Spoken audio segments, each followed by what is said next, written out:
So let's talk about recovery. So if someone comes to you and they go, I have a problem, and I suppose many people are there because their partner is furious at them. Absolutely. And they're like, you need to go get help. Yes. What's the path to recovery? Well, if they're doing intensive, so day one, we find out what type of sex act they are. Now, this will surprise you. A lot of women want to know the truth to heal their relationship and heal their heart. Oh, no, I think I fully understand that. So oftentimes we'll give the man an opportunity to do a polygraph so he can do that.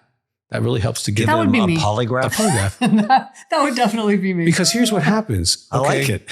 No, because the truth will set you free, right? So if he's still in secrets, what does he have? Shame. Shame is part of the addiction cycle.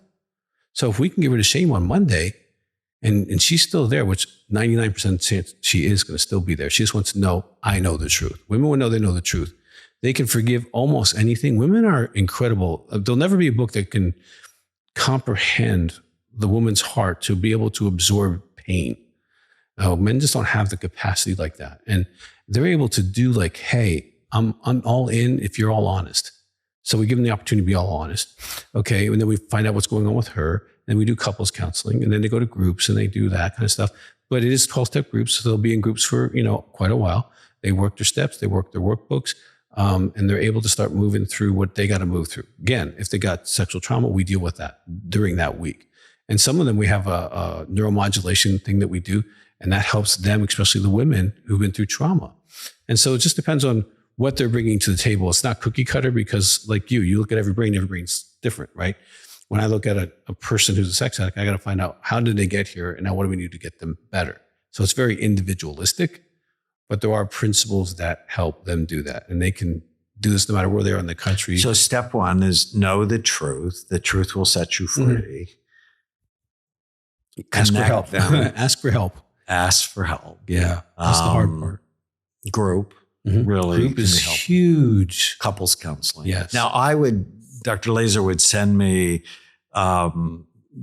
mostly the guys. Right. And 70% of the time they had low frontal lobe activity. So what did that tell you?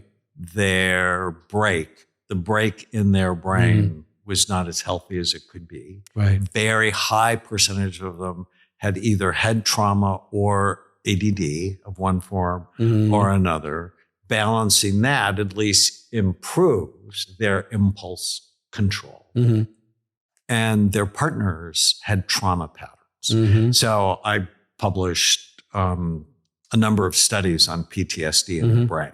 And I have it a shows whole chapter on that for the their women. emotional brains work too hard, which means it's hard for them to let go. Right. Right. It's like the trauma, it plays a movie in their head and it loops over and over. And then we diagnose it wrongly histrionic.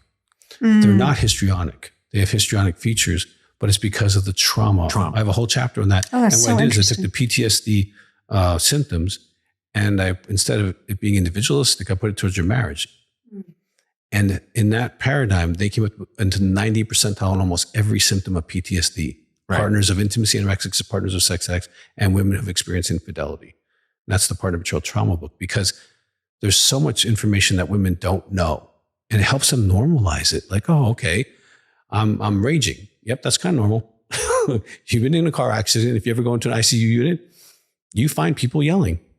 You find people who are not themselves, right? So yeah, you see, this is not the best version of them. No. Right? But then they come back 6 months later. Oh, you were so sweet and wonderful. They're so mean to you, and you have to know it's not about you. It's not about you. Right. It's like the dog that's got hit by a car. They're not trying to bite you. Right. They're trying to get out of pain. So true. Interesting. How do you help the partners who have this intimacy trauma? Well, for them, first of all, when we do their assessment, we make sure that's not the only trauma that they've had. So we got to go through the whole sexual history, including self-behaviors. We got to go through family of origin stuff, make sure what's that all about. Make sure there's not been any rapes or abortions, because abortion's a trauma. And I can tell you so many women have never told anybody but me. We actually have a product called Grace After Abortion, because that's a secret that so many women are traumatized by, and they're still living a traumatized life because they haven't been open and honest about it, done the healing work on that. So once we get that done, then they go to groups because they need to be supported, because this is not something you can go tell your friends, okay? And they're going to say, divorce them. And that's not what you need to hear. No, you need friends who are, you need to know other women who've gone through this, who are choosing to try to work it out if he's willing, and to be on the same page you're on. And so the support groups help them with that. Okay. And then there's 100 exercises they work through. There's a step book work they work through. And of course they have a counselor ongoing to support them through the process for their ups and downs, because they not only have partner betrayal trauma, they have grief. All the losses that they've experienced in a nanosecond can barely be computed. Past, present, future, all in like that. A woman realizes her life was not what it was. Those pictures have no meaning. That vacation you acted out. When I was in the hospital, you did this. Oh my gosh. Now, presently, my finances are in jeopardy. My family's in jeopardy. My kids may not go to college. We may not make it. And future, what if I have to do in a nanosecond? The woman's brain is just processing all of that trauma. We never stop. And it's, they are the heroes in the story. That's what I say. Because a woman who can take that kind of bullet, pull it out, and still hug the person who had the gun, that's powerful. I love that.